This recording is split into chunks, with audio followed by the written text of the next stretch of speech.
கும்பராசி அன்பர்களுக்கு இந்த மார்கழி மாதம் பார்த்தீங்கன்னா மிக சிறப்பானது ஒரு மாதமாக இருக்கும்னு சொல்லலாம். ஏன்னா ராசியிலே பார்த்தீங்கன்னா ராகு பகவான் இருக்காரு. நிறைய திங்கிங் இருக்கும். இது பண்ணலாம், அது பண்ணலாம், நிறைய அந்த பிஸ்னஸ் பண்ணலாம், இந்த பிஸ்னஸ் பண்ணலாம், இங்கே போகலாம், அங்கே வரலாம், நிறைய யோசனைகள் வந்துக்கிட்டே இருக்கும். அதுக்கு சப்போர்ட்டாகவே பார்த்தீங்கன்னா அதுலேயுமே வருமானம் சார்ந்த விஷயமாகவும் குடும்ப அமைப்பு சார்ந்த விஷயமாக தான் இருக்கும்.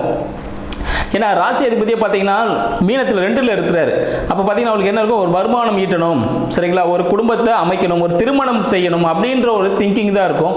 இது ஒரு சாதகமாக இருக்குமோன்னு கேட்டாக்க கண்டிப்பாக சாதகமாக இருக்கும். ஏன்னு பார்த்தீங்கன்னா கும்பத்தின் 7ஆம் அதிபதியான சூரிய பகவான் கும்பத்துக்கு 11ல் இருக்கிறார், தனுஷில் இருக்கிறார். அப்போ அவரோட திருமண வாய்ப்புகள் கை கூடக்கூடிய, சரிங்களா, காதல் திருமணம் கை கூடக்கூடிய ஒரு அமைப்பில் கும்பராசி அன்பர்களுக்கு இருக்கு. ரொம்ப நாளாகவே வெயிட் பண்ணிட்டு இருந்த கும்பராசி அன்பர்களுக்கு இந்த காலகட்டத்தில் திருமணத்துக்கான பேச்சு ஆரம்பிச்சு நீங்கள் ஸ்டார்ட் பண்ணீங்கன்னா தை மாசத்தில் திருமணம் நடப்பதற்கான அனைத்து சாத்தியக்கூறுகளும் உண்டு.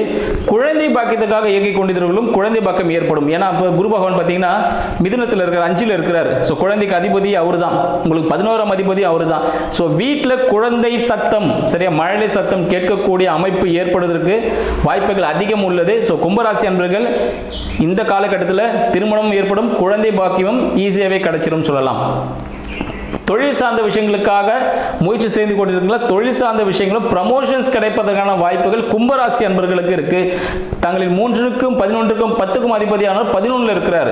அப்போ முயற்சியின் மூலமாக நீங்கள் ஒரு சின்ன ஒரு அப்ளிகேஷன் போட்டீங்கன்னா அது சக்ஸஸ்ஃபுல்லாக ஒரு பாசிட்டிவான ரிசல்ட் உங்களுக்கு கொடுத்து ஒரு உயர்நிலைக்கு செல்வதற்கான வாய்ப்புகள் இந்த காலகட்டத்தில் உங்களுக்கு இருக்குன்னு சொல்லலாம்.